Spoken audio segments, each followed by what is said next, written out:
미네소타주의 세인트 조셉이라는 작은 마을, 제리 웨털링과 패티 웨털링 부부는 이남 이녀를 키우며 행복한 가정을 꾸리고 있었습니다. 1989년 10월 22일 일요일 아침, 아빠인 제리는 사남매 중 둘째면서 장남인 11살의 제이콥과 낚시를 즐기며 행복한 시간을 보냈습니다. 낚시를 다녀온 후엔 동생인 10살 트레버도 합류하여 마당에서 풋볼을 하며 놀았지요. 하지만 그 가족에겐 평범하지만 소중한 하루였던 그 오전이 제이콥과 보낸 마지막 날이 될 줄은 그 누구도 예상하지 못했습니다. 제리와 패티 부부는 그날 저녁 이웃에서 모임이 있었습니다. 다음 날은 학교를 가지 않는 날이었기 때문에 그들의 큰딸인 에이미는 친구 집으로 놀러 갔었고, 이들의 집에도 제이콥의 가장 친한 친구인 에런이 놀러 왔었습니다. 당시는 휴대폰이 없던 시절이었습니다. 제리와 패티는 5시 30분쯤 집을 나서며 방문하기로 한 집에 전화번호를 주었습니다. 혹시 무슨 일이 있으면 연락하라고 했지요. 거기서 즐거운 시간을 보내던 중 엄마인 패티는 작은 아들인 트레버의 전화를 받았습니다.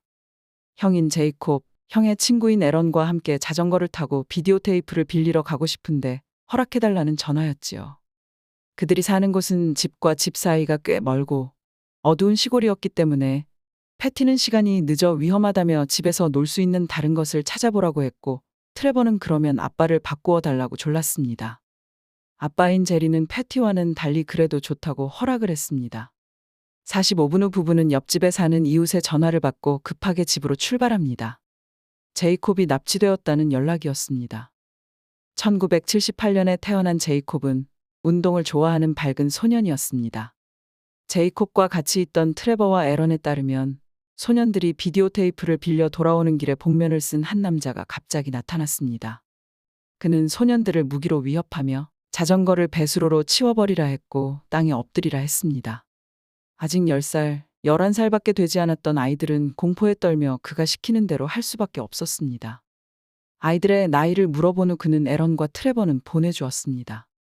만약 뒤를 돌아본다면 그가 갖고 있는 무기를 발사하는 것을 주저하지 않을 거라고 하면서요. 겁에 질린 에런과 트레버는 남자가 시키는 대로 했고, 남자와 제이콥은 보이지 않았습니다. 이것이 살아있는 제이콥이 목격된 마지막이었습니다. 대대적인 수색이 시작되었고, FBI와 프로파일러까지 수사에 투입되었지만 범인과 제이콥의 흔적은 찾을 수 없었습니다. 제이콥의 뉴스는 전국적으로 보도되었고, 제이콥의 무사귀환을 위한 제보를 하는 사람에게 10만 달러의 포상금도 약속되었지만 제이콥의 행방은 여전히 알 수 없었습니다. 아이들이 비디오를 빌리던 시간, 가게에 있었던 남자의 모습을 묘사한 스케치들도 방송에 공개되었지만 사건은 여전히 안개 속에 있었습니다.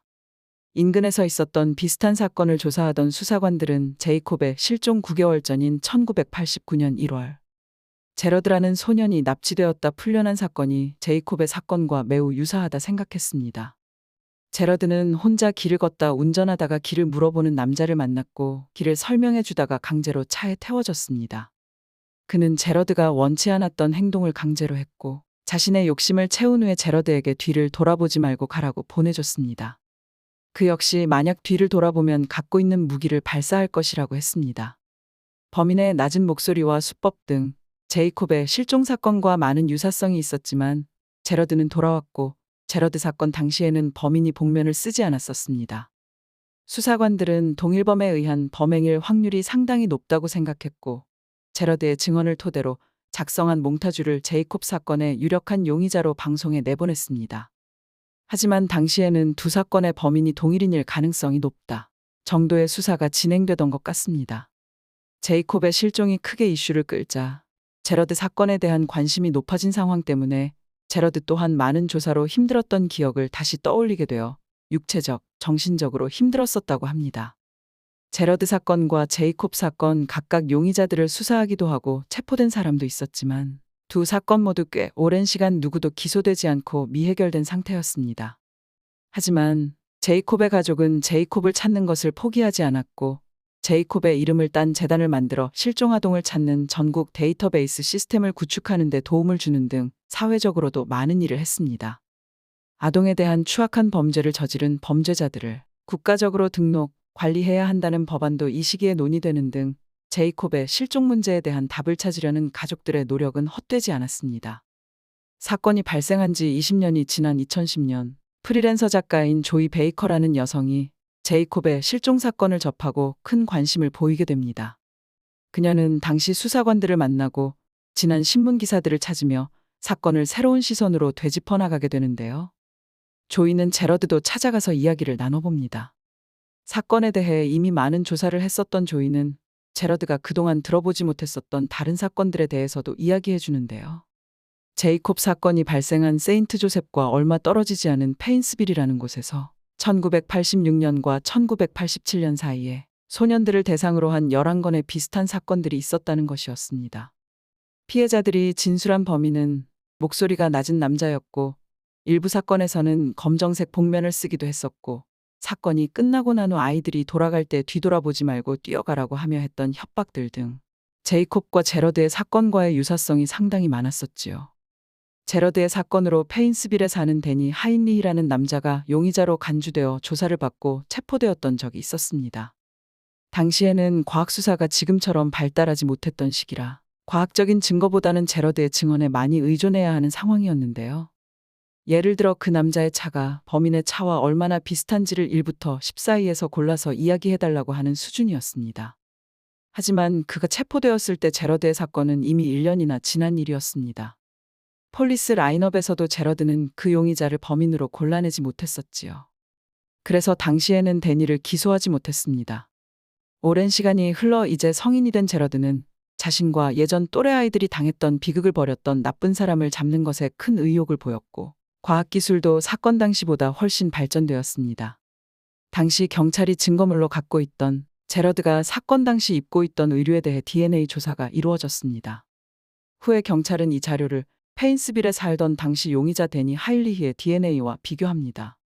데니를 기소하지는 못했지만 체포 당시 채취했던 그의 채모 샘플을 여전히 보관하고 있었기에 가능했었던 일이었지요. 결과는 일치였습니다. 제러드를 납치하여 몹쓸 짓을 했던 남자는 그때 체포되었지만 적절한 처벌을 받지 못했던 데니 하일리히로 밝혀졌습니다.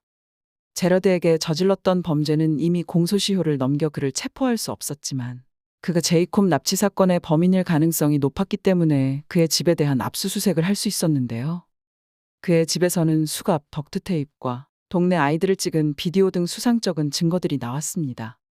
아쉽게도 제이콥과 관련된 직접적인 증거는 찾을 수 없었지만 그를 일단 다른 혐의로는 체포할 수 있는 증거가 나왔습니다. 역겹게도 인터넷에서 다운로드한 아이들을 대상으로 한 빨간색 영상이었지요.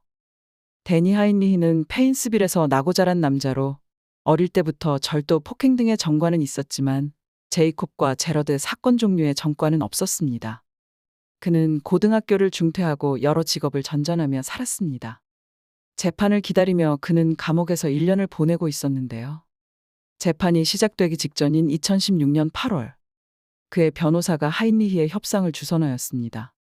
이는 제이콥과 제러드에 관한 사건의 유죄를 공개적으로 자백하고 제이콥의 유해가 있는 곳을 알려주는 조건으로 다른 사건들에 대한 책임은 묻지 않고 아동을 대상으로 한 빨간 영상을 소지한 대가로만 벌을 받는다는 것이었습니다. 너무나 말도 안 되는 협상이었지만 제이콥의 유해라도 찾고 싶어하던 유족의 동의하에 협상은 이루어졌습니다. 결국 27년 만인 2016년 8월, 제이콥의 유해가 발견되었습니다. 하인리히가 법정에서 밝힌 제이콥 납치 당일의 진실은 이렇습니다. 그날 운전 중이던 하인리히는 자전거를 타고 비디오 가게로 가던 소년들을 보고 범행 대상으로 삼기로 결정합니다. 아이들이 돌아올 때까지 차를 인근에 대고 숨어 있다가 아이들이 돌아온 후 제이콥을 대상으로 골랐고 에런과 트레버를 차례로 보내고 혼자 남은 제이콥을 인근에 세워놓은 자신의 차에 태워 자신이 익숙한 페인스빌로 데려갔던 것이었지요. 자신의 욕정을 채우고 난 후에 하인리히는 순찰차의 사이렌 소리를 듣고 당황했습니다. 하지만 당시 하일리히가 들었던 사이렌 소리는 제이콥의 사건과 관련된 소리가 아니었습니다. 그런 사실을 알 리 없던 하일리히는 자신의 범죄가 탄로날까 두려워 결국 갖고 있던 무기의 방아쇠를 당기고 말았습니다.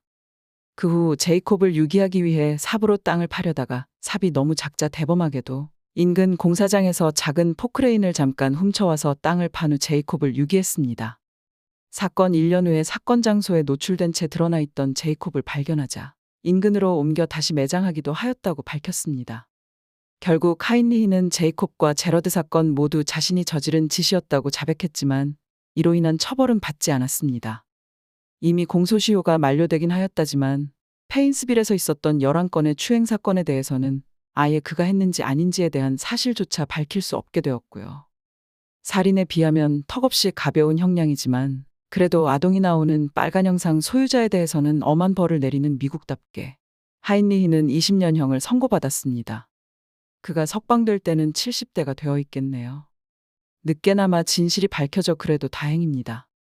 처음에는 제이콥이 어딘가에 살아있길 간절히 원했던 가족들이었지만 시간이 지난 후에 가족들도 다시는 제이콥이 돌아오지 못할 것이라는 것을 알고 있었습니다. 하지만 가족들, 특히 엄마 패티는 제이콥의 사건이 잊혀지는 것을 원치 않았고 꾸준히 재단 활동과 방송 노출 등 제이콥을 대중으로부터 잊혀지지 않게 노력했습니다. 그 과정이 얼마나 괴로웠을까요? 결국 엄마 패티의 이런 노력 덕분에 사건이 묻혀지지 않고 해결되었다는 생각이 듭니다. 댓글과 좋아요는 영상 제작에 큰 힘이 되고 있습니다. 많은 참여 부탁드릴게요. 이상 해외 사건 스토리텔러 한나였습니다. 시청해주셔서 감사합니다. 다음 영상으로 인사드리겠습니다. 안녕히 계세요.